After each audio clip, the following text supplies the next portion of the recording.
दिनैनि साना जाहैबाय जों बयनिबो थाखाय मोनसे गोनांथार सान बे फरायसा साना जोङो बड'फा उपेन्द्रनाथ ब्रह्म जाय बड'फाया सुबुं समाजनि थाखाय गावनि गासै व्यक्तिगत जिउखौ माने बावदोंमोन बिथांनि माने जिथु हारिनि थाखाय गावखौ बावनाय हादोरनि थाखाय जिखौ गावखौ बावनाय बेखौ जेब्लाबो गोथां खालामनानै दोननो आरो बयबो फरायसा फरायसुलिफोरखौ थुलुंगा होनो दिनै फरायसा सान हिसाबै बेखौ फालिबोनायनि थाखाय दुलाराय बर' फरायसा आफादा माने बिबान लानानै खामानि मावबोगासिनो दं। गतिके आं सानो बड'फानि जिथु मावनाय दांनाय बड'फानि जिथु आदर्श बे आदर्शआ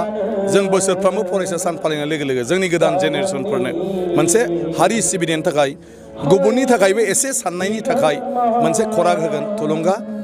होगोन आं बेखौ सानो। सम सम खोनायो बड'फानि जि जोनोम गामि बरागारि गामि बे गामियाव दासिमबो माने आदर्श गामि बा साब सिखोन बिदि जेबो डेभेलप गैया होनना बुङो बेखौ लाना सारा मा बुङो? नङा बेनो जों बेथ' जानांगौ नाथाय मोनसे बाथ्राया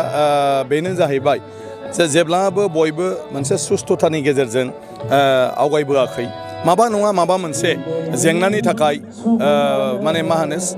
हाबाफारि लानानै मावबोबाय थानाय जादों मालाबा सोमावसारनायाबो जाफिननांगौ जादों आरो गाव गावनि गेजेराव राजखान्थि बाथ्रा लानानैबो सौग्राव सौसि जाबाय थादों बेफोरनि थाखायनो बेफोरो जाबोदों होननानै आङो सानो। नाथाय दा मोनसे सुस्थ'था आबहावा फैबाय आं सानो दा बेफोरखौ गासैखौबो लानानै खामानि मावलांनो हागोन आरो बिथांनि जोनोम थावनियाव जोनोम जायगायाव थुलुंगाफुरि हिसाबै बिथांखौ जेराव माने जोङो फबनाय जादों बेखौ डेभेलप खालामनो थाखाय मोनसे नेरसोन महरै गायसननाय जादों जायखौ थुलुंगाफुरि होननाय जादों। बे हिसाबै बिथांनि गामिथाराव मायाव माबाफोर जुदि जों खामजायोबा फसंथान बिथांनि गामि हिसाबै जों बेखौ नेरसोन सासे महापुरुषनि जोनोमनि हा थावनि होननानै आं सानो बेखौ जोङो खालामनो हागोन आरो निस्सय दा जायफ्रा जोंहा काउन्सिलावबो बिबानाव दं आरो गासिबो बेफोरबायदि जौगाथायारि खामानि मावनो हानाय सुबुंफोर दा दंसै आं सानो फैबाय थानाय समाव बेफोर खामानियाबो मावफुंजागोन।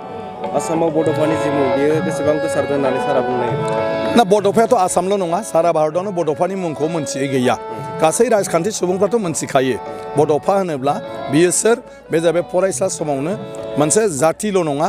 बियो गोग्लैसोनानै थानाय मानसिफोर नासयजानाय मानसिफोर बिनि थाखाय जुजिबोनाय गतिके बे सासे मा होनो जुजिग्रा सोमावसारारि माने सासे बिग्रायारि महरै बेखौ बयबो मोनथियो बे मोनसे सिम्बलिक जुदि मानिबा सोमावसारनाय होनबा बड'फानि मुं लायाबानो दिनै जाया गतिके बड'फाया सारा भारतबर्षआवनो बिथाङा मोनथिजायो आरो